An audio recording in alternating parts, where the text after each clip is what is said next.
Hi, so today I'm gonna talk about how to overcome existential crisis if you're having those crises in your life. Okay, so what you really need to overcome this crisis is to have support from your friends or maybe your family who is really important to you, and also support them back in return so that you know them well and they know you well. And finally, what you really need is to accept who you really are. Going through those two steps, knowing your friends and getting support by your friends, you will get to know who you really are because you know what you think and what your habits are in the relationship with them. Okay.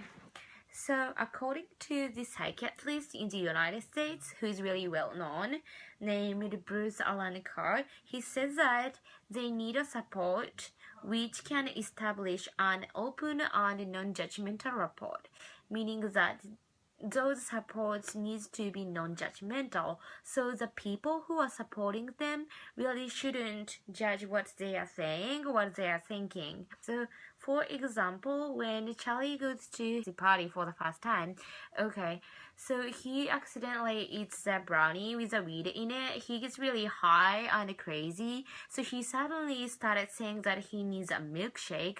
And here's a quote, and everyone in the room except Sam erupted in laughter, meaning that even when he is really crazy and didn't make any sense, Sam doesn't tease him.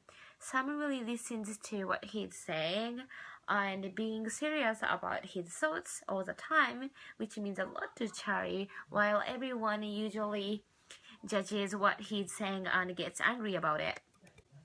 Okay, secondly, not only Charlie gets support, but he supports back his friend named Patrick. Charlie tries to be there for Patrick.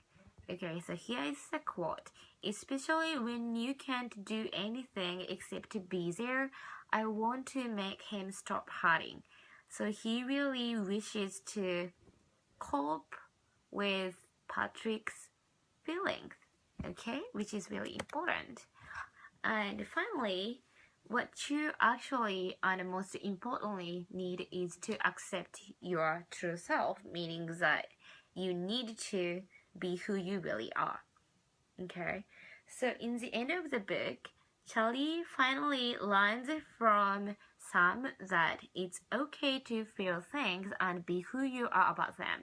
Okay, so he seems to overcome his crisis, which caused by his Aunt Helen and his middle school friend's suicide, and everything happens in his family.